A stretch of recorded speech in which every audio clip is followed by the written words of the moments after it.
Eso, perfecto. Am, ok, perfecto.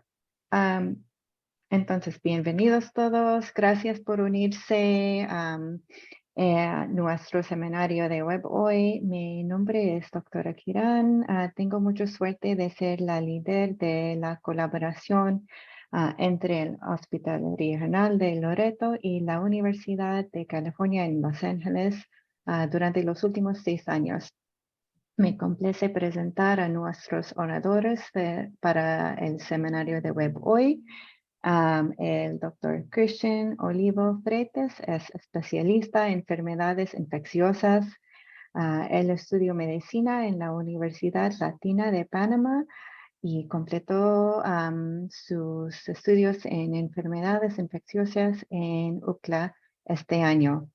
Él va a empezar como profesor en el Hospital de Mount Sinai en Nueva York temprano. También la doctora Stacy Cerón está con nosotros. Ella recibió su PhD en microbiología y inmunología y ella es un fellow ahora de microbiología clínica en el departamento de patología en UCLA. Gracias a ambos para ofrecer su conocimiento e experiencia con nosotros.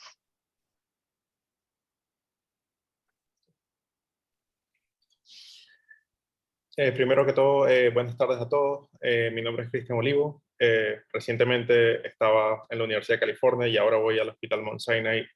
Y antes de eso pertenecía al Instituto Gorgas en Panamá, que yo sé que hay un curso Gorgas en Perú que también es famoso y realmente como que he visto de todo un poquito de histoplasmosis en Panamá, luego en la residencia de Nueva York y ahora en California. Así que vamos a comenzar con un casito para romper el hielo un poco. El caso número 1, digo, para ponerlos en contexto, ustedes son los R1 de medicina interna, están en su segunda semana, comenzaron en la UCI y les viene un paciente que trabaja en Cirque du Soleil, en un circo famoso, masculino de 32 años que vive con VIH, no toma tratamiento, es de Brasil.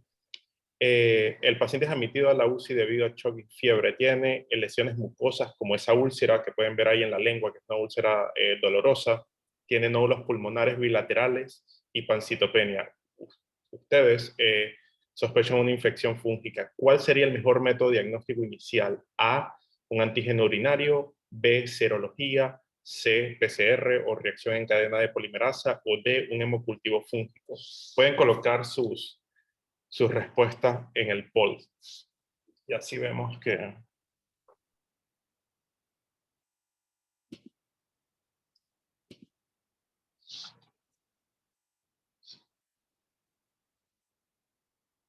vamos a dar unos 20 segunditos más.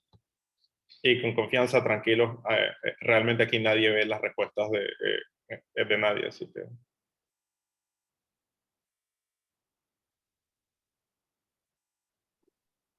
Realmente esto va a ser una pregunta frecuente si alguno de ustedes quiere hacer un examen, ya sea que quieran hacer la especialidad en España, en el MIR, o si van a hacer los STEPS. Siento que este es un escenario bien común realmente en este tipo de exámenes, o si van a México, también el ENARM es parecido. Okay, so I think that we can stop the poll to see.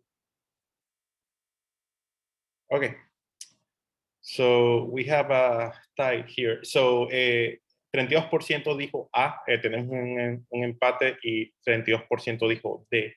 Realmente la opción correcta aquí es A. La mejor prueba inicial para el diagnóstico de la histoplasmosis diseminada es el antígeno urinario. Si no tuvieras 100 iquitos, realmente no sé si lo tienen o si tienen el antígeno urinario o no. Cuando yo viví en Panamá era, medio complicado en ciertos entornos conseguir el antígeno de orina, pero si no, siento que la segunda mejor opción sería el hemocultivo fúngico, para aquellos que pusieron la opción D.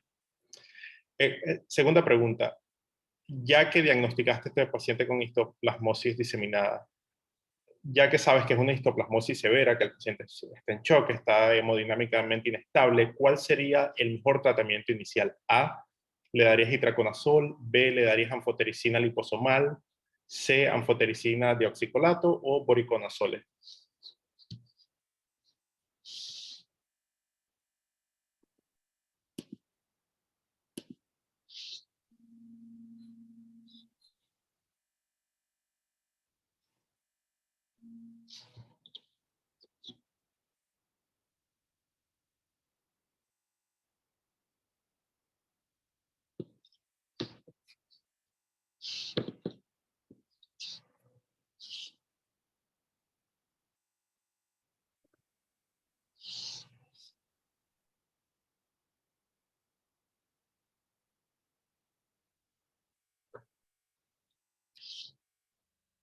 We can stop the poll. It's already 1 minute. So should be okay. Ok, perfecto. La mayoría del grupo, el 63% dijo que es anfotericina B-liposomal y esa es la opción correcta. Normalmente usamos eso para enfermedades moderadas o severas, ya sea localizada o diseminada o pacientes que están hemodinámicamente inestables. Y la última pregunta de esta serie sería, luego de 3 semanas de anfotericina B-liposomal, el paciente se transfiere al piso de medicina interna. Ahora tú eres el paciente que está en el piso y no en la UCI. ¿Qué medicamento deberías usar para la terapia de mantenimiento? ¿Fluconazol, itraconazol, voriconazol o isavuconazol?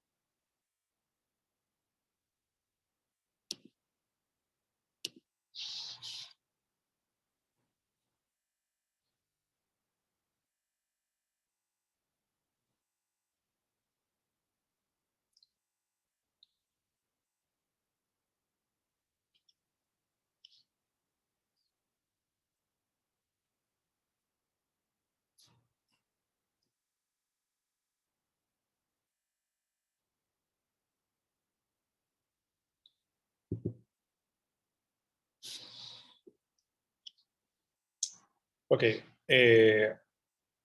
perfecto. Acá en la mayoría tuvo la opción correcta. La opción correcta es la opción B, digo itraconazol. Así que bueno, ya como estamos listos, ya podemos comenzar ya con la charla. La otra cosa que tienen que saber que el itraconazol también es el agente de elección para histoplasmosis pulmonar localizada. Ok, entonces, ¿qué es la histoplasmosis? La histoplasmosis es una micosis endémica, eso quiere decir que es una infección fúngica que pertenece a un área geográfica específica que tiene ciertas características de clima y de suelo. También este hongo es un hongo dimórfico, y cuando está en el ambiente se comporta como un hongo filamentoso o de micelia o en forma de hifas. Cuando está dentro del cuerpo, en una temperatura más elevada, se vuelve una levadura. Que es una forma unicelular como esta que vemos acá en esta foto, o en inglés lo que llamaríamos un yeast. Realmente la histoplasmosis que vemos en las Américas es el histoplasma capsulatum, la variedad capsulatum, que realmente a su vez tiene 8 subdivisiones más. En el continente, en las Américas tenemos 2 norteamericanas y 2 latinoamericanas. Realmente esto tenía más importancia antes porque la gente pensaba que las latinoamericanas tenían dermotropismo. De estos 10, 15 años atrás la gente pensaba que bueno, como este paciente le dio probablemente una variedad de Latinoamérica, por eso es que tiene realmente todas estas lesiones en la piel, pero ya nos hemos dado cuenta que realmente la razón principal por la cual vemos todos estos hallazgos en la piel es porque los pacientes vienen de forma tardía y vienen en estadio SIDA, un caso de estos. Y la otra variedad de este hongo es la variedad Uboisi, que está en el oeste africano, en los países del oeste de África, que es la histoplasmosis africana, que es una enfermedad que en vez de ser más pulmonar, realmente afecta más lo que es la parte tegumentaria y la parte ósea y el sistema óseo. En relación a los Estados Unidos, realmente esta es la micosis endémica más común, con un costo total anual aproximadamente de $370 millones, así que realmente tiene una carga bien pesada en el sistema de salud acá. Con respecto a la historia de esta enfermedad, si realmente tenemos que seleccionar 4 personas que marcaron realmente la historia de esta enfermedad, creo que la primera sería el patólogo Samuel Darling, que fue el un patólogo americano que estaba en Panamá cuando se estaba construyendo el canal, y él describió por primera vez un paciente de Martinica que la gente pensaba que tenía tuberculosis diseminada, que luego él, después de hacer estos estudios patológicos, él pensó que este era un parásito, pero no fue hasta 1912 el doctor Rocha Lima, que fue un médico en Brasil, que él realmente cambió la clasificación y dijo, realmente esto no es un parásito, esto es un hongo. Y no fue hasta 1934 que el doctor de Montbreon en Vanderbilt comenzó a cultivar este hongo. En 1952 viene otro doctor de la Universidad de Vanderbilt, el doctor Christy Amos.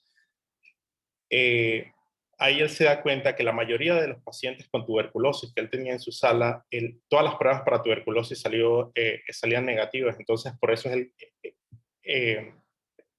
fue el que comenzó a utilizar la prueba cutánea para histoplasmosis en estos pacientes, que sería algo como la PPD que nosotros utilizamos en la tuberculosis, pero para histoplasma. Ahora, cambiando un poco hacia la distribución global de este hongo, realmente la enfermedad está en todo el mundo. La única excepción aquí sería la Antártica. En nuestra región, la región que está más afectada sería el norte y el centro de Sudamérica y la parte proximal de Centroamérica. Realmente, si ven en el Perú, la parte que está más afectada es el este del país. Y normalmente estas son áreas que realmente son áreas selváticas más que áreas citadinas citadinas o urbanas. Y ahora hablando de la carga de la enfermedad de histoplasmosis en Latinoamérica, como les dije anteriormente, las áreas más afectadas son Centroamérica, la parte norte de Sudamérica y ciertas áreas específicas de la Argentina. ¿Por qué es importante estudiar la histoplasmosis? Porque nos hemos dado cuenta en los últimos 5 a 10 años que las muertes que produce esta enfermedad, sobre todo en pacientes con VIH, es similar a las muertes que se producen en pacientes con tuberculosis. Esto fue en el 2019, en la revista Lancet publicó este estudio que se dieron cuenta que las muertes relacionadas a histoplasmosis iban de 670 a 9.300 en todos los países en Latinoamérica, comparado versus 5.000 muertes relacionadas por año a tuberculosis en pacientes con VIH. Si vemos en el Perú, realmente el número no es tan alto, sin embargo, si uno se pone a ver con detalle este estudio, en el Perú no hay muchas publicaciones en el idioma inglés acerca de histoplasmosis. Entonces, si no tienes muchas publicaciones, estos modelajes con estadísticas te pueden dar números más bajos. Vamos ahora al ciclo de la enfermedad. Realmente esta es una enfermedad que se encuentra en la Tierra. Si ustedes están viendo que si un examen o están estudiando para algo, como que siempre el escenario clásico va a ser que una persona que está en una caverna, que estuvo expuesto a guano o a heces de pájaros, pero realmente la clave acá es que el paciente tuvo algún tipo de contacto con tierra, ya sea que el paciente trabaja en agricultura, el paciente trabaja en construcción, o hubo una demolición, o el paciente estaba excavando algo. Realmente no se fijen tanto en la parte si el paciente estuvo expuesto a animales o no, más que la exposición a la tierra. Y la otra forma que se puede conseguir esto es en exposiciones laborales, gente que trabaja en criaderos de aves, normalmente están expuestos a esto. Entonces, ¿qué es lo que sucede? Cuando el hongo está en el ambiente, que está en sus formas filamentosas, las esporas, que son las microconidias, entran al pulmón, y cuando entran al pulmón pasan de esta forma filamentosa a la forma de levadura. Luego de eso vienen los histiocitos o los macrófagos tisulares, y se llevan esto a los nódulos linfáticos, y de los nódulos linfáticos las levaduras entrarán a los monocitos, y estos serán transportados a lo largo de toda la sangre del cuerpo humano. Factores de riesgo, como les dije, realmente tienes que estar en un área endémica y tienes que estar expuesto a tierra. En los Estados Unidos, ¿qué característica tiene la Tierra? Usualmente la temperatura promedio va a ser de 22 a 29 grados. La precipitación en estas áreas usualmente es alta. También la humedad es bien alta en estas áreas, y toda esta tierra usualmente tiene niveles altos de nitrógeno. ¿Por qué eso pasa? Porque usualmente toda esta tierra está contaminada con heces y las heces de los pájaros y de los murciélagos tienen altos niveles de nitrógeno. Factores de riesgos específicos para formas de la enfermedad. Para la parte pulmonar crónica, el COPD o la enfermedad pulmonar obstructiva crónica y el cigarrillo son los factores más clave en esta enfermedad. Y para la diseminada, los tres más grandes serían pacientes con VIH-Sida, pacientes con trasplantes de órganos o pacientes que están en medicamentos biológicos. Realmente la foto que pongo ahí es de infliximab porque los anticuerpos que son contra el factor de necrosis tumoral realmente son los medicamentos que están más relacionados con esto. Con respecto a la patogénesis, realmente la clave es que de la forma filamentosa pase a la forma de levadura. Cuando inicialmente entra al cuerpo, ¿qué es lo que sucede? Llega el neutrófilo, realmente los neutrófilos no pueden matar este hongo, y lo que funciona es como un fungistático, como que el hongo no se reproduce más, pero realmente no lo puede matar. Después de eso, los linfocitos T lo que hacen es que, a través de múltiples citoquinas como interleuquina 12, factor de necrosis tumoral, interferón gamma, normalmente le van a decir al monocito que controle la población de levaduras. Y realmente, ¿cómo controlas la población de levaduras? Lo que haces es que rodeas a esta levadura, la fagocitas y luego creas un granuloma. Pero en ciertas condiciones patológicas, ciertos pasos se pueden dañar o pueden haber fallas en el paso. ¿Cuáles serían los problemas principales? Por ejemplo, si tienes un paciente con VIH, tus linfocitos TCD4 van a bajar, entonces no vas a tener esta respuesta inmune coordinada que va a formar el granuloma, entonces realmente no puedes formar granulomas. La otra cosa que puede pasar es que si tienes VIH y tienes tu carga viral alta, el VIH tiene una glicoproteína que se llama GP120, que serían estos puntitos azul claro que están acá. Normalmente esta proteína se puede unir a estas moléculas que se llaman integrinas CD11, CD18, que son las moléculas que hacen o permiten que el monocito pueda fagocitar este hongo. Y el HIV puede bloquear este proceso. Si bloqueas este proceso, las levaduras simplemente pueden estar caminando por el cuerpo sin ningún tipo de problema. Ahora vamos a la parte del infliximab. Esto acá es si realmente más lógico. Si bloqueas si bloqueas el factor de necrosis tumoral, vas a bloquear toda la respuesta y así no se puede formar un granuloma y no puedes controlar la población de las levaduras. Vamos ahora al espectro de la enfermedad. Usualmente esto se divide en dos, en localizada o diseminada. La forma localizada usualmente va a ser pulmonar, del mediastino y del pericardio. La pulmonar puede ser una infección pulmonar aguda que en verdad se presenta como una neumonía que hay en la comunidad que no mejora con antibióticos. La pulmonar crónica que se presenta igualito que una tuberculosis, pacientes con síntomas constitucionales, fiebres, pérdida de peso, tos, que tampoco van a mejorar con antibióticos usuales. Los síndromes del mediastino, que puedes tener fibrosis, puedes tener granulomas o puedes tener una linfadenitis del mediastino.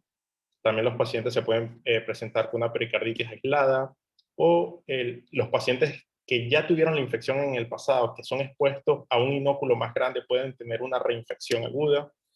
Y la otra entidad que realmente es bien rara es la histoplasmosis cutánea primaria. Por ejemplo, estás trabajando con la tierra y tienes un trauma directo en la piel y el hongo te inocula ahí en la piel. Y la progresiva se divide en aguda, subaguda y crónica. Si es aguda, que es lo que usualmente vemos en pacientes con VIH, el síndrome se desarrolla en menos de 15 días, subaguda de 15 a 30 y crónica va de 30 a 3 meses. La otra forma de histoplasmosis diseminada es la histoplasmosis ocular, pero esto también es un síndrome que realmente es poco común. La otra clasificación que hay, que es una clasificación más reciente, que es una clasificación solo de la histoplasmosis diseminada, que es basada en las guías que salieron en el 2020 de la Organización Panamericana de la Salud. Te lo divide en moderado, severa, si tienes ya sea falla respiratoria, falla vascular, cardiovascular, si tienes un problema neurológico, si tienes falla renal, algún problema de coagulopatía o cambio en el estado de actividad. Si tienes una o más, te consideran de moderada a severa, y si no tienes ninguna de esas, te consideran eh, eh, una histoplasmosis diseminada leve. Vamos ahora a la parte del diagnóstico clínico de la histoplasmosis pulmonar. Como les había dicho antes, realmente la parte aguda se presenta similar a una neumonía adquirida, en la comunidad bacteriana, ya sea por neumococo, como que realmente se presenta exactamente igual.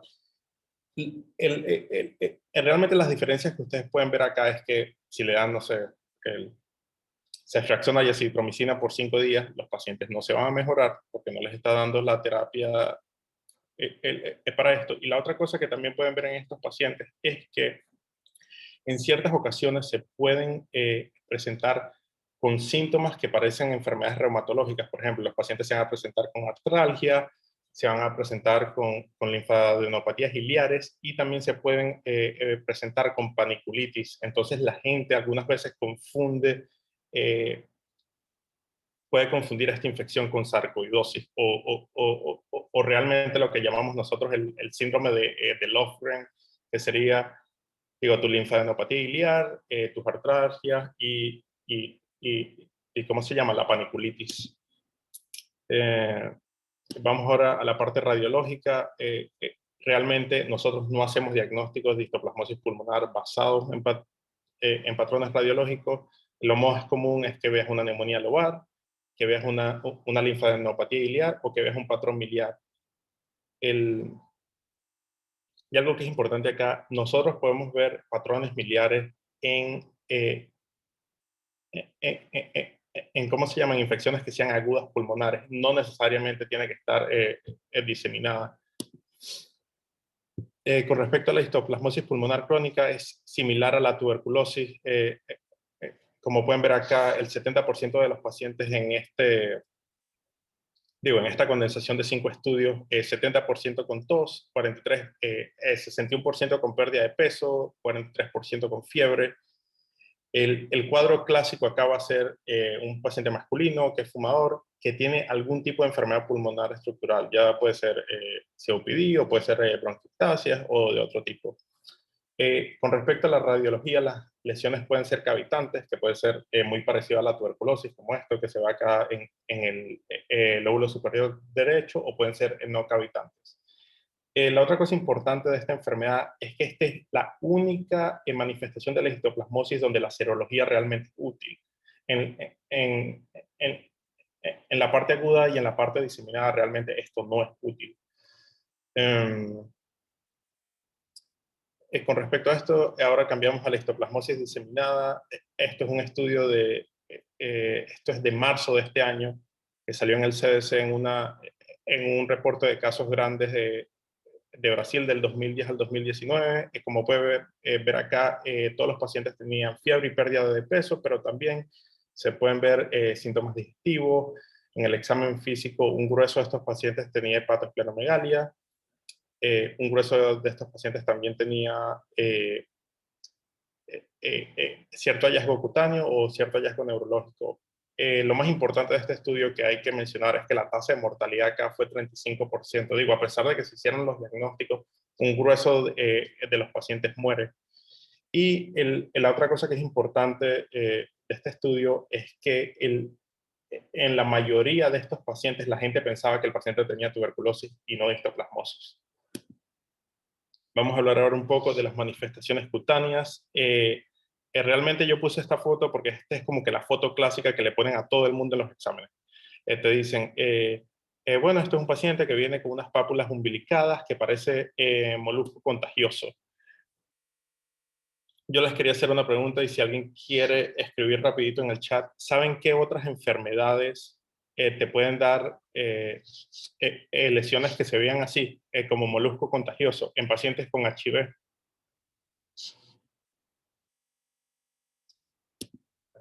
Sí.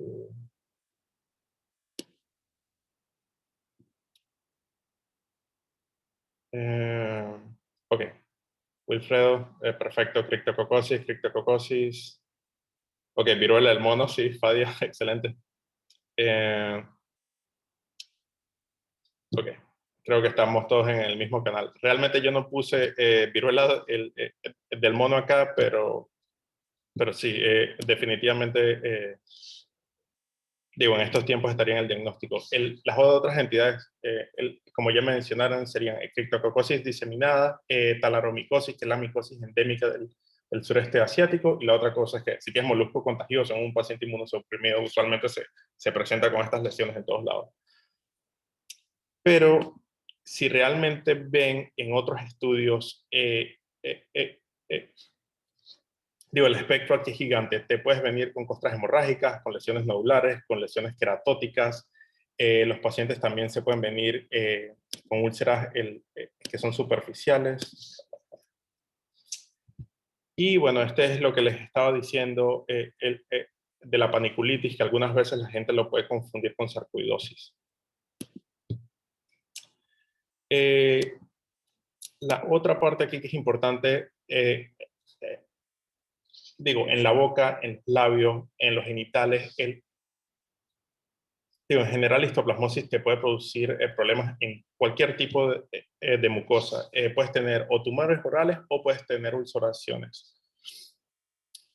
Con respecto a la radiología de esto, el patrón más común aquí va a ser el patrón miliar, pero de igual forma, como decía, con la histoplasmosis aguda, esto puede venir en cualquier forma. Puede venir como nódulos, puede venir como granulomas, así que realmente esto no es muy bueno para el diagnóstico de la radiología. Acerca de la histoplasmosis diseminada en Perú, yo me imagino que la mayoría de la gente que está en este grupo ya ha leído este artículo, pero sí me pareció importante porque fue publicado en el 2021. En este artículo, esto fue de Cayetano Heredia, la mayoría de los pacientes eran adultos jóvenes masculinos, en las áreas de procedencia más común eran San Martín y Huánuco. Los signos y síntomas más comunes fue fiebre, tos y hepatomegalia, y la mortalidad hospitalaria, que en verdad, a pesar de que en el artículo dicen que tenían un diagnóstico retrasado, la mortalidad hospitalaria fue mejor si lo comparamos con el artículo pasado del 2022 en Brasil, que fue del 35%. Realmente en este estudio los investigadores no usaron el antígeno urinario, parece que no estaba disponible en ese momento, y la mayoría de los diagnósticos se hicieron a través de biopsias de médula ósea o biopsias de tejido. Los tejidos más comunes fueron ganglios, intestinos y piel. Bueno, ahora vamos a pasar a la parte del diagnóstico. Yo estaré hablando de los laboratorios no específicos, los laboratorios no específicos en histoplasmosis diseminada, la histopatología y cuáles son las limitaciones de esta.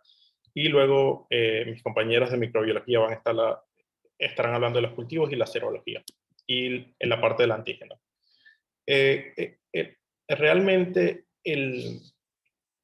cuando vemos pacientes con HIV que están enfermos, la ferritina sérica puede estar elevada por otras razones, así que tenemos que tomar estos laboratorios con grano de sal. La fosfatasa alcalina en esta enfermedad también está elevada, pero eso también puede pasar en otras enfermedades como leishmaniasis visceral, pacientes con Mycobacterium avium, entonces cuidado con esto. Los otros laboratorios que son importantes aquí es el radio o la razón entre las transaminasas hepáticas y también la otra pista acá sería pancitopenia, pero de igual forma, si tienes tuberculosis diseminada, puedes tener pancitopenia. Si tienes Mycobacterium avium intracelular diseminada, puedes tener pancitopenia. Si tienes leishmaniasis visceral, puedes tener pancitopenia. Entonces, realmente, estos laboratorios no son muy buenos. Vamos ahora con otra pregunta. Este fue un paciente que yo vi en diciembre del año pasado. Esto es un masculino de 60 años de California con antecedentes de peritonitis por coccidioides, que también tiene una historia de insuficiencia aórtica y un aneurisma aórtico. Le hicieron un reemplazo por catéter de la válvula aórtica y también le hicieron, ahí le pusieron una prótesis de la aorta abdominal, también por catéter. Se presenta a la sala de emergencias con un síndrome de isquemia aguda del brazo derecho. El paciente reporta que ha tenido fiebre y escalofríos por un año, pero la verdad es que él no le prestó mucha atención porque él decía que eran fiebres de bajo grado y por eso no fue. Cuando el paciente es admitido, nos damos cuenta que tiene un trombo, llaman cirugía vascular, sacan el trombo. Nosotros llevamos eso para estudios de histopatología. Luego le hace un ecocardiograma transesofágico que reveló una vegetación en la válvula aórtica. Ahora, cuando pasamos a la parte de la histopatología, quiero que me digan cuántas formas de hongos, pueden ver en este trombo. Si me pueden decir cuáles son las formas que ven. Si estuviesen ahorita en un examen de micro y les dicen, dígame si esto es una levadura grande, una levadura chiquita, esto es una hifa. Digo, ¿ustedes qué ven ahí?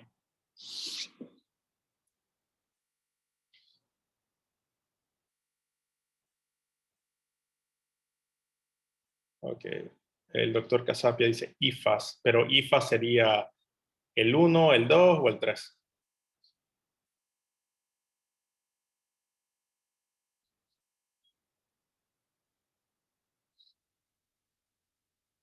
Exacto, el 3.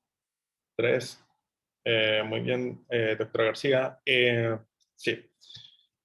Realmente acá podemos ver tres tipos. Podemos ver uno, que es esta levadura grande, que realmente la histoplasmosis no se presenta así. Dos, la levadura pequeña, que la histoplasmosis sí se presenta así, y una hifa que usualmente no vemos en histoplasmosis. El diagnóstico aquí al final fue una endocarditis de válvula prostética por histoplasma capsulatum. En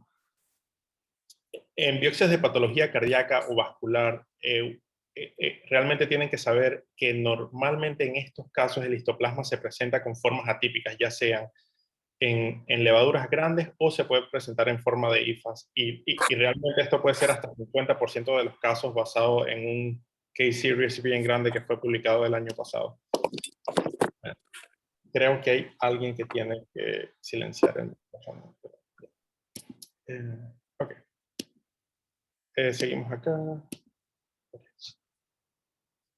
Sí, la otra razón por la que digo que cuando vemos realmente estas muestras de patología tenemos que ser bien cuidadosos es también por este estudio que fue una experiencia de 10 años en un centro académico, esto fue en la Universidad de Stanford.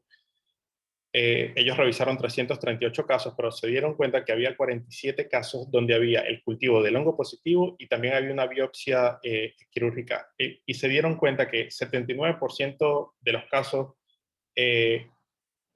se hizo el diagnóstico apropiado, sin embargo, en 21% de los casos fueron de forma errónea.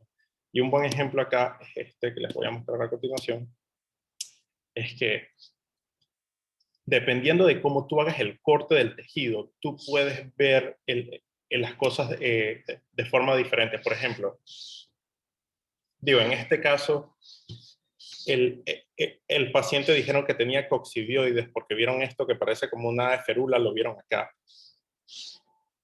Pero ¿qué fue lo que pasó acá? Si tú ves el aspergillus, así se ven las hifas. Sin embargo, si lo cortas así, lo que vas a ver son estas estructuras redondas, entonces la gente se puede confundir. Entonces, por dicha razón, tenemos que tener mucho cuidado cuando intentamos hacer estos diagnósticos solo en patología. Now, so I think that Stacy, if you want to share your screen. Sure. Yeah. I will be back with the treatment. Yeah. Okay. Okay. Un momentito.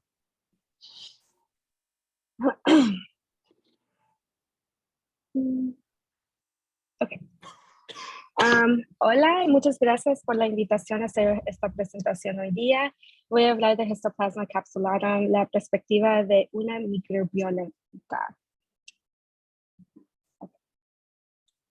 So, Cristian hizo la introducción bien bonita sobre Histoplasma capsulatum. El primer caso se reportó el 7 de diciembre de 1905, mientras Darling, que está en la foto aquí a la izquierda, realizaba la autopsia a un paciente en Panamá. Y después encontró dos casos más y se dio cuenta que el microorganismo tenía similitudes con Plasmodium y lo llamó a este patógeno Histoplasma capsulatum.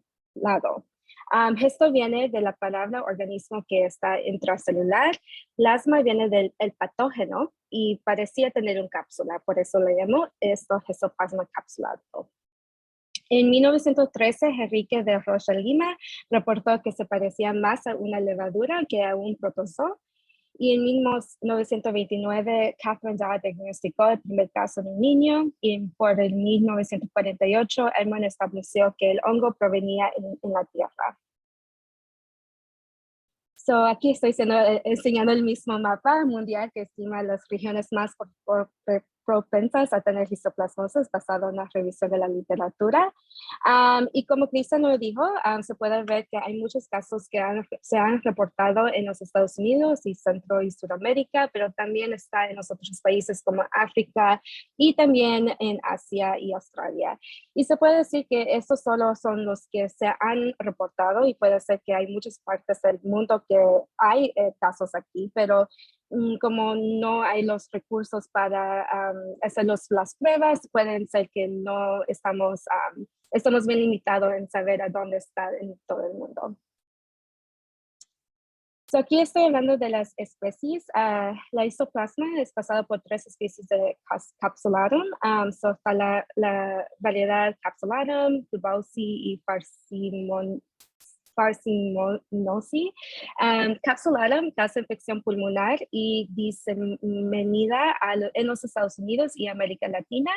Dubauci provoca lesiones en la piel y los huesos y se limita a las zonas tropicales en África. Y Parsimoniaceae causa enfermedades en animales. Son los casos en humanos son bien raros y las infecciones están restringidas a África, Medio Oriente, Japón y las Filipinas. Y hasta desde ahora está erradicado en Europa.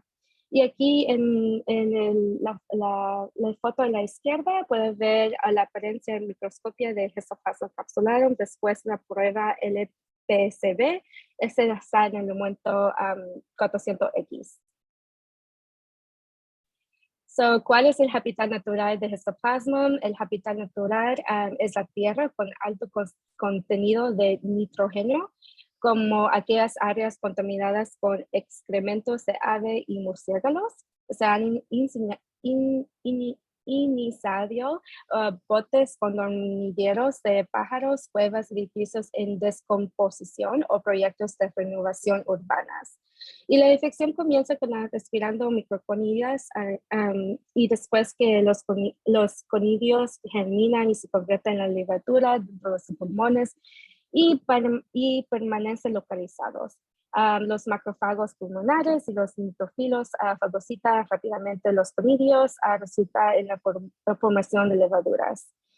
El periodo de la incubación es 1 a 3 semanas, las tasas de ataque son de 100%, los hombres se ven más afectados que las mujeres y las personas inmunocomprometidas y los niños menores de 2 años son propensos a desarrollar la enfermedad. La reactivación de la enfermedad y la diseminación son comunes entre los individuos inmunodeprimidos, especialmente aquellos con SIDA. Este hongo es un hongo dismórfico. Significa que el histoplasma puede existir en forma de moho y levadura dependiendo de la temperatura. A 25 grados existe como un moho hilado, mientras que a 37 es una levadura intracelular en gemación. Histoplasma capsularum tarda hasta 6 semanas en crecer en SDA a 25 a 30 centígrados. Incubación a 25, las colonias se pueden ver blancas o albinas o marrones con hifas aéreas. Las colonias marrones pueden convertirse en tipo blanco con el tiempo. Incubación a 35 en medios enriquecidos como el agar BHI, que tiene sangre y cistenia. Las comidas pueden germinar y convertirse en levaduras en 7 a 10 días. Y aquí estoy enseñando un cultivo de Histoplasma capsularum en agar dextrose de Sabourai, que muestra una colonia blanca similar a la camusa. Y en la derecha de en esa foto se ve el dorso de la colonia, que es color amarillo marrón. Bajo el microscopio, Histoplasma capsularum tiene hifas sépticas que producen dos dos tipos de conidios asexuales unicelulares. Están los macroconidios, que se ven en esta foto aquí en la izquierda, que miden 8 a 15 micrómetros. Son de paredes gruesas con proyecciones en formas de espiga o tuberculadas que surgen de conidioforos cortos. También hay microconidios que miden a 2 a 4 micrómetros, tienen paredes lisas o ligeramente rugosas que se encuentran en tallos cortos. Entonces, la levadura. En Histoplasma capsularum, en la variedad capsularum, las células de levadura son de paredes delgadas, ovales y miden a 2 a 4 micrometers. Y aquí también es de Dubasi. Las células de levadura tienen paredes más gruesas y miden 8 a 15. En esta foto estoy enseñando unas levaduras de tamaño pequeño después de tener la tintición de Broca formari. Entonces, ¿qué podemos hacer nosotros en el laboratorio diagnóstico?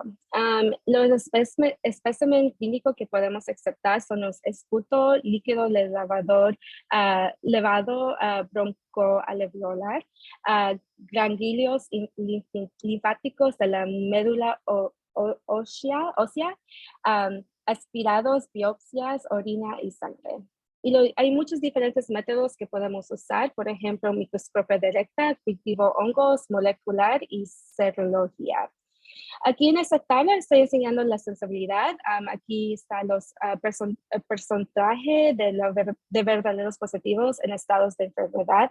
En la primera columna se pueden ver los diferentes tipos de pruebas, antígenos, cultivo, histopatología y serología. En la segunda está la diseminada. En el tercero, lo crónico pulmonar y finalmente las infecciones autolimitadas.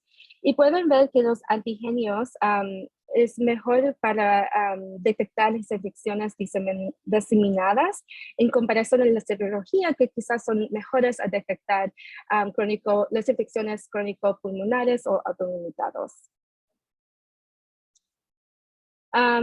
El examen directo.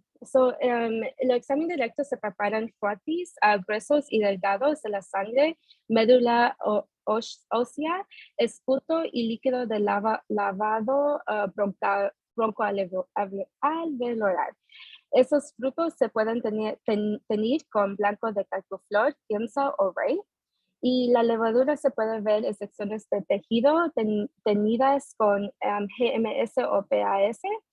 Y aquí en la foto de la derecha estoy enseñando en la A, es un examen microscopio de fotis de aspirador de médula ósea, tenidos con Gemsa, que revelan numerosas celulares de levadura intracelulares ovaladas dentro de un macrófago que se pueden ver aquí. Son bien pequeñas. En las pruebas de diagnóstico en los antigenios, aquí el tipo de prueba es basado de una ELISA de doble anticuerpo, es capaz de detectar antigenios en la orina, el suero o la LCR. La sensibilidad es mayor en muestras de orina, detecta 21% de casos pulmonar, pero detecta 92% de infecciones diseminadas. Aquí en el dibujo a la izquierda estoy enseñando las pruebas de flujo lateral. La orina se agrega al diluente y se carga en la plataforma. Aquí se ve en la número 3. Y después de 40 minutos se pueden leer los resultados. En la tercera, flujo lateral, se puede ver la línea de control. Y no hay otra línea que significa que hay infección. Es el resultado negativo. En comparación al positivo, va a estar dos diferentes líneas. La primera es el control y también tenemos la línea que significa que encontró el antígeno de histoplasma. La sensibilidad clínica es 93.18 y especificidad es el 96.96%. También tenemos serología y las pruebas de inmunodifusión, aglutinación en látex y fijación de complemento se utilizan para detectar anticuerpos. Eso es útil en pacientes con infecciones pulmonares crónicas o infecciones diseminadas. También tenemos esta diferente prueba, que es la prueba cutánea de histoplasma. Se usa para verificar si el paciente se ha estado expuesto. Usualmente lo usa por estudios epidemiológicos y comienza con la inyección intradérmica del antígeno en el antebrazo. Y estamos buscando la hipersensibilidad de tipo tardío. La prueba es positiva después de 48 horas y debe evitarse en individuos que viven en las áreas endémicas. Y finalmente, las pruebas de diagnóstico que son molecular. Aquí tenemos la sonda de ADN. Esos son resultados rápidos de confirmación en 1 hora y media. La sonda de ADN monocatenario marcada con quimioluminiscencias, que es complementaria al ARN ribosómico de histoplasma. También tenemos MALDI. Se han hecho muchos esfuerzos para adaptar estos protocolos a la identificación de hongos alimentosos. Está disponible en la base de datos comerciales. Y finalmente, PCR y secuenciación de última generación. Ambas técnicas ofrecen una detección altamente sensible y confiable. La PCR solo puede detectar secuencias conocidas. Por el contrario, la secuenciación de última generación es un enfoque sin hipótesis que no requiere un conocimiento previo de la información de la secuencia. Entonces, a UCLA estamos tratando de hacer esto y podemos hacer esto para Histoplasma capsulatum. Con eso le voy a dar otra vez el piso a Cristian. Ok, perfecto. Déjame compartir acá.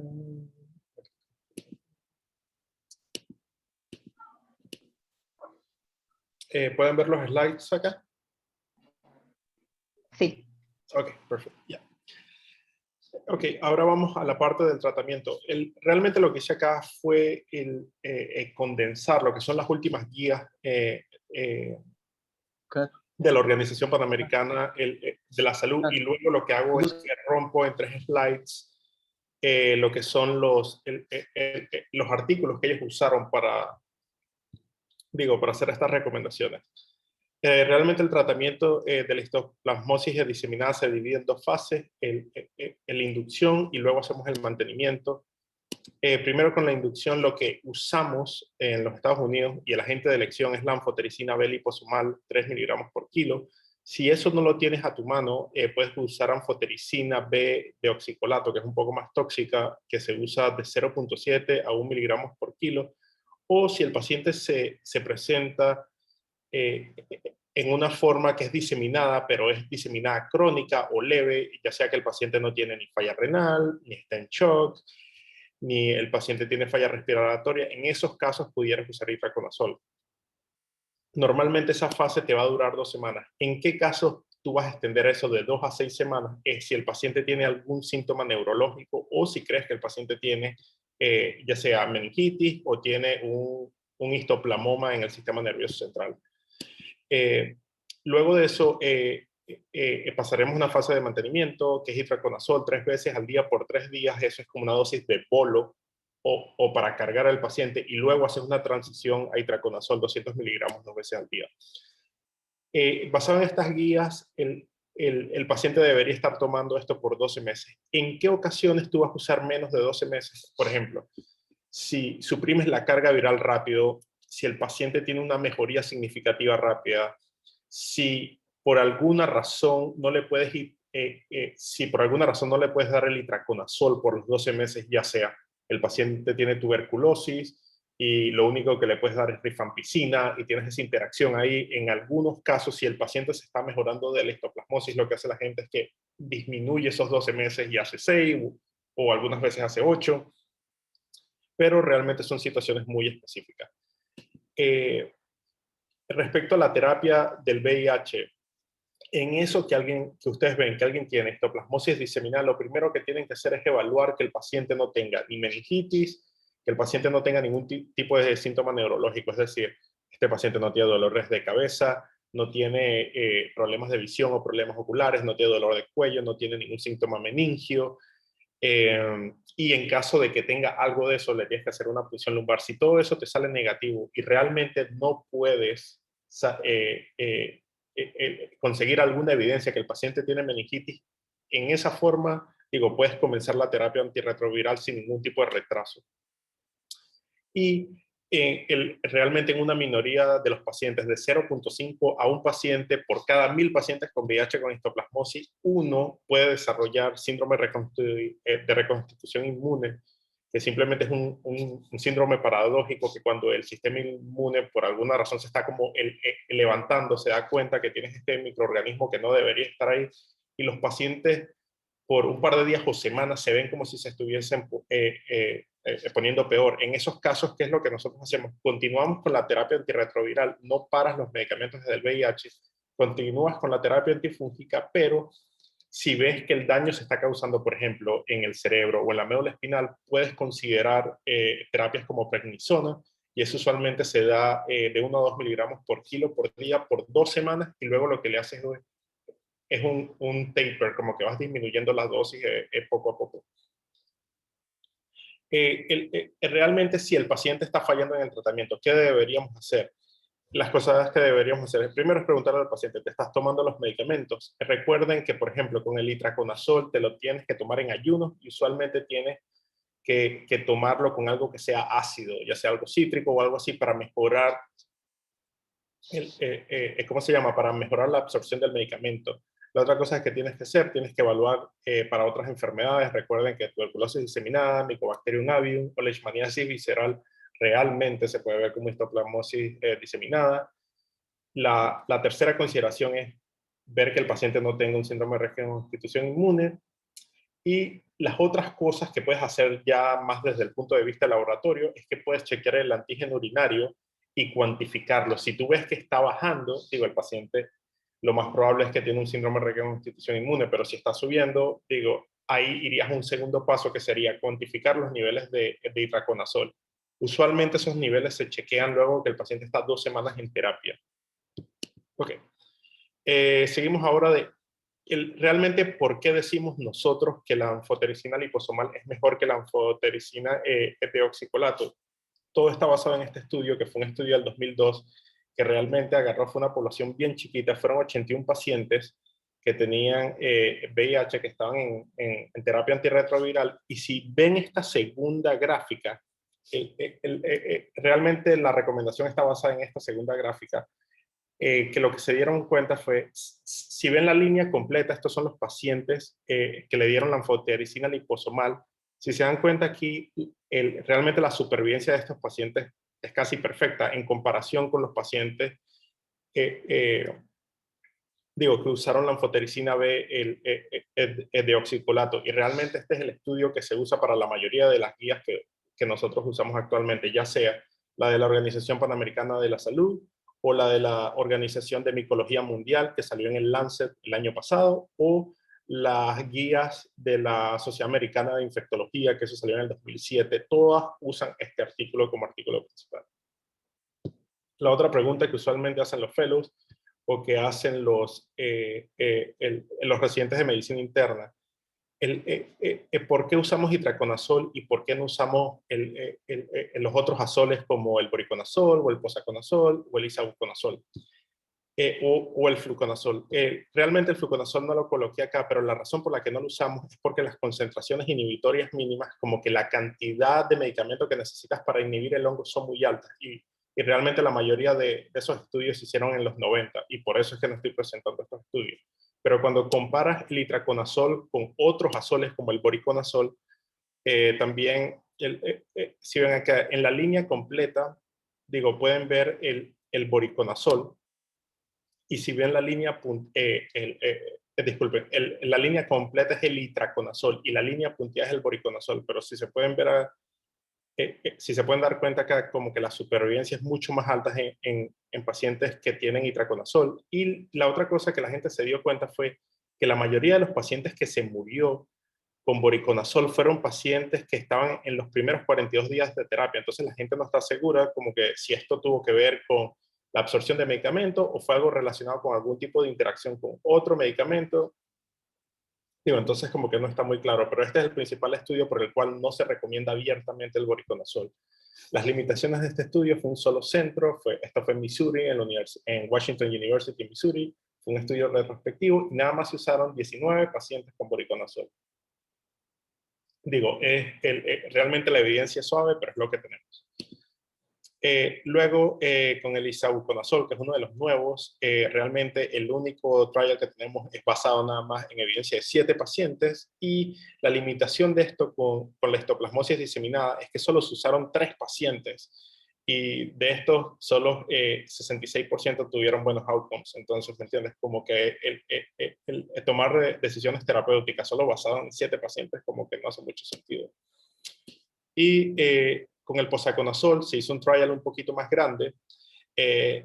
Realmente esto fue en la Universidad del Sur de Illinois. Se agarraron 30 pacientes con histoplasmosis confirmada, 15 recibieron posaconazol. De esos, 67% tuvieron resolución total cuando terminaron los 12 meses. Pero realmente, ¿qué pasó con el resto del porcentaje? Se detuvo la terapia porque 2 desarrollaron un rash con calambres, 1 no tenía el seguro médico para pagarlo, que eso es un problema en nuestros países, 2 no regresaron al seguimiento. Ningún paciente del grupo de posaconazol, después de parar el posaconazol, tuvo recurrencia, lo cual es muy bueno, y la duración media de tratamiento fue 6 meses, pero realmente esto fue un rango grande entre 4 y 12. La otra parte importante de este estudio es que no hubo diferencias significativas en los resultados del tratamiento o en los efectos adversos de itraconazol versus posaconazol. Y eso ya sería el final de todo. Vamos a las conclusiones, que realmente es lo que yo espero que la gente se lleve de esto, que la histoplasmosis es una micosis endémica, que está en toda Latinoamérica, que la puerta de entrada son los pulmones. Sin embargo, realmente un grupo del que no hablé, porque esto era VIH versus no VIH, pero no quería meterme a este punto, son los trasplantes. Vi que, desde los 2016-17 en adelante se hacen trasplantes pulmonares en el Perú. Entonces, mucho cuidado. Si piensas que un paciente tiene histoplasmosis, recuerden que si el recipiente, a lo mejor, si el donante venía de una área selvática en el Perú, puede ser que está colonizado con histoplasma. Y la otra cosa que tienen que saber es que los trasplantes no se prueban de forma rutinaria para histoplasmosis. De hecho, eso es uno de los hongos que por alguna razón la gente no testea de forma frecuente. Supuestamente es porque aquí en los Estados Unidos no se ven muchos casos de eso. Sin embargo, en áreas endémicas, como que siempre lo tenemos que tener a nuestro diferencial. El factor de riesgo más importante es movimiento de tierra, como que si van a presentar un examen estandarizado, ya sea Europa, Estados Unidos, Canadá, muy bien, sí, lo de las aves, los murciélagos, pero lo más importante es que este paciente tuvo algún tipo de contacto con un movimiento de tierra. Cuarto punto, recuerden, la localizada si es aguda, puede parecer neumonía adquirida en la comunidad; si es crónica, puede parecer tuberculosis. La diseminada puede ocurrir en pacientes inmunocomprometidos o no. Algo que no hablamos fue la diseminada crónica, que de hecho nosotros tuvimos un caso en Los Ángeles, en el Hospital de Veteranos, esto fue el año pasado, un paciente que estuvo 9 meses sintiéndose mal y vino con falla renal y todos los riñones estaban llenos de histoplasma. Entonces como que tienen que saber que también hay una forma de la diseminada que ocurre en no inmunocomprometidos. Para enfermedad diseminada lo más importante es hacer el antígeno urinario. Si no tienes eso a su mano, que eso algunas veces pasa en ciertos hospitales en Panamá, haces cultivos o histopatología. Recordar, serología solo para enfermedad pulmonar crónica o subaguda. Cualquier cosa que parezca tuberculosis, que les salga negativo para tuberculosis, intentar hacer serología para histoplasma. Y las terapias de elección son el itraconazol y la anfotericina B. Inicialmente la liposomal, pero si no la tienes, el dioxicolato. Esto fue todo y muchísimas gracias por su atención. Esto, para que sepan, estas son las 3 guías como que más grandes que existen de histoplasmosis.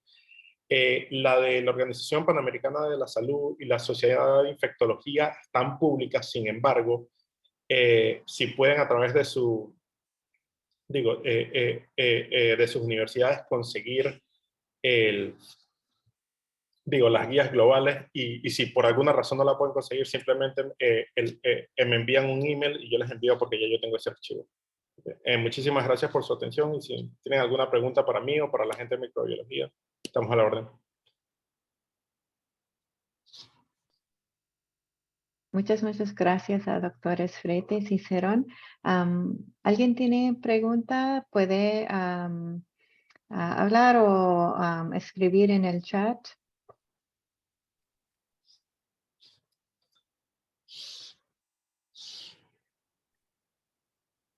Y si la gente no tiene alguna pregunta, yo de hecho tengo un par de preguntas para ustedes. Para la gente que no sabe, en el 2019 se firmó la Declaración de Manaos, que era que para el 2025 todos los hospitales de Latinoamérica deberían tener la anfotericina liposomal, y todos los hospitales de Latinoamérica deberíamos tener, ¿cómo se llama?, el antígeno urinario para histoplasma. Quería preguntarle a la gente de Perú que si actualmente ahí la gente está teniendo, si tienen acceso al antígeno o tienen acceso a la liposomal, o sigue como en los otros países de Latinoamérica, o realmente los que yo conozco, que son Panamá y Venezuela, que no es tan fácil conseguir la liposomal.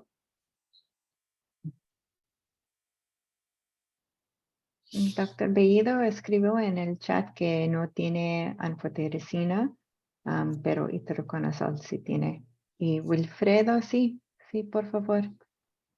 Sí, nosotros en Iquitos solo tenemos anfotericina y fosfolato.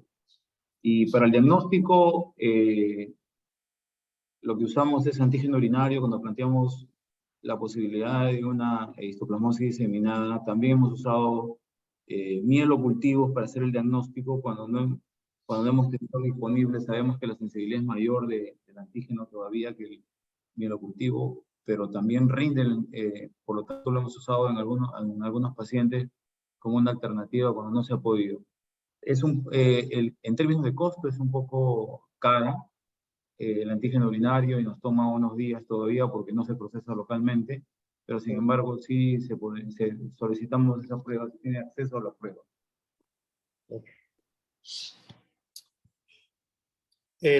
La otra pregunta que tengo para usted, doctor Casapia, es si por ejemplo, si les viene un paciente con Mycobacterium avium diseminado, o si les viene un paciente ya en Kaposi, en sarcoma de Kaposi diseminado, ¿ustedes automáticamente como que testean estos pacientes para histoplasmosis, o simplemente como que si ven el paciente con MAC, o lo ven con el Kaposi sarcoma diseminados, solo tratan eso, y si el paciente se empeora como que comenzarían a buscar otras cosas? ¿O estos pacientes que vienen con estos síndromes no específicos, febriles, con hepatosplenomegalia, testean a todos por histoplasmosis o no? Si los pacientes tienen VIH-Sida.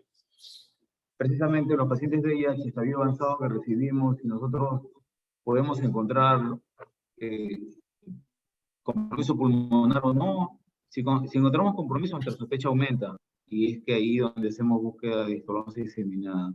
Pero cuando tenemos síndromes febriles, indiferenciados, de tiempo prolongado, que no podemos definirlo, no encontramos un poco, empezamos la búsqueda de histoplasmosis también. Porque a veces no tienen compromiso cutáneo, y sin embargo ellos pueden tener una histoplasmosis diseminada y tenemos que sospecharla. El índice de sospecha tiene que ser alto para que nosotros entremos a buscar, porque si no lo sospechamos no vamos a diagnosticarlo. Y es así como hemos hecho diagnóstico de varios. Hay otra pregunta en el chat sobre el manejo del fracaso del tratamiento. Sí, de histoplasmosis. voy a comenzar con la pregunta de Javier Morales. Doctor Morales, sí, si no tienes anfotericina, realmente yo siento que esto es una pregunta que nos hacen cualquier persona que haya entrenado en Latinoamérica, que está en un área rural. Si no tienes anfotericina y lo único que tienes es itraconazol, le tienes que dar itraconazol, pues como que... ¿qué es lo que sucede con el itraconazol en algunas veces? Con la absorción puedes tener problemas, y una cosa que tienes que darte cuenta es que, digamos, si estás en un área de pobre absceso, Si tienes itraconazol oral, estos pacientes con VIH usualmente tienen criptosporidium, microsporidium, tienen enteropatía por HIV y estos pacientes no van a absorber bien los medicamentos. Entonces tienes que tener mucho cuidado. Digo, yo siento que si yo tengo un paciente con VIH-Sida en un área rural de poco acceso y lo único que tengo es itraconazol, lo que haría es o agarrar una ambulancia, o en Panamá algunas veces lo que sucede es que tienes que llamar a un helicóptero y que te lo lleven al hospital principal de la ciudad. Si el paciente, si tú ves el paciente que tú crees que tiene histoplasmosis diseminada o tienes el diagnóstico y el paciente está hemodinámicamente estable o lo único que tiene es fiebre y no tiene ningún tipo de manifestación gastrointestinal, no tiene diarrea, no tiene náusea, no tiene vómito, yo creo que darle el itraconazol estaría bien, pero siento que es algo que realmente la decisión la tomas en el momento, como que no hay un sí o un no realmente para esa respuesta. Voy a seguir. Jocelyn dice, tenemos anfotericina de dioxicolato, en algunos hospitales hay antígeno ordinario. Ok, Edgar Ramírez, ¿qué sigue en el manejo del fracaso del tratamiento por histoplasmosis diseminada? Cuando dices que sigue, Edgar, realmente la cadena va así.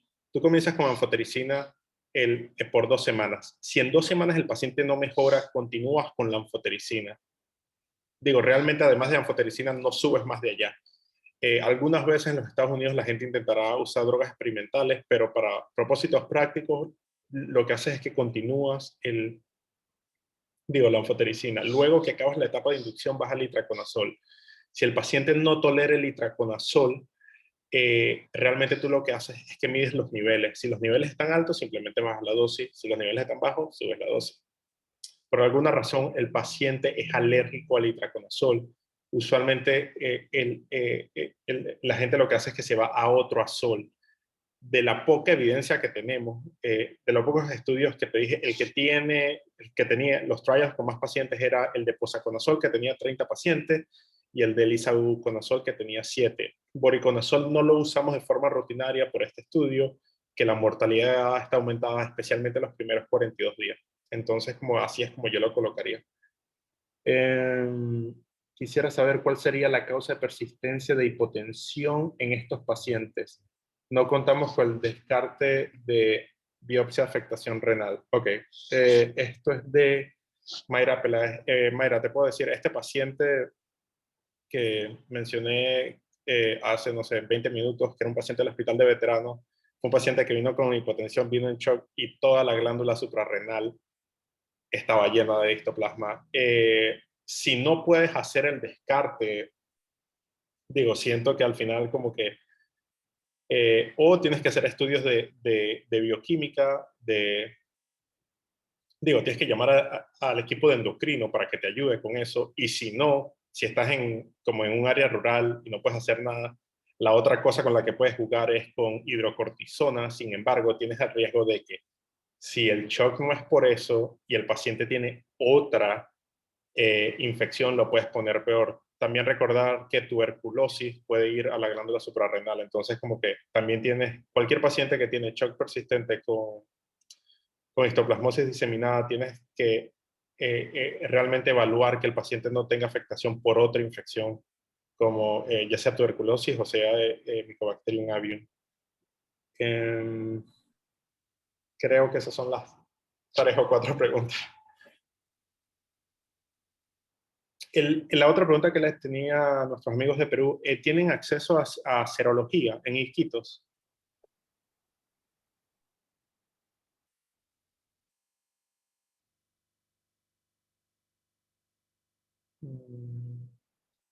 Quizás no.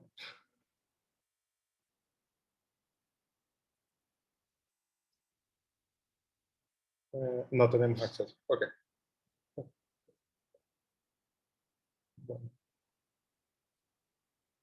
Bueno, yo creo que eso es todo. Muchísimas gracias al grupo por las preguntas y gracias al Departamento de Microbiología y a UCLA por la invitación. Y saludos. Muchas gracias. Saludos a mis Muchas amigos. gracias. Bye. Ay, gracias para para todo participar. Voy a compartir la grabación con Dr. Casapía y otros en el departamento para que puedan compartir con tus colegas. Y vamos a programar otro seminario de web. Esperamos en unos meses, quizás con un caso de Iquitos. Entonces, hasta luego. Gracias, Pilar.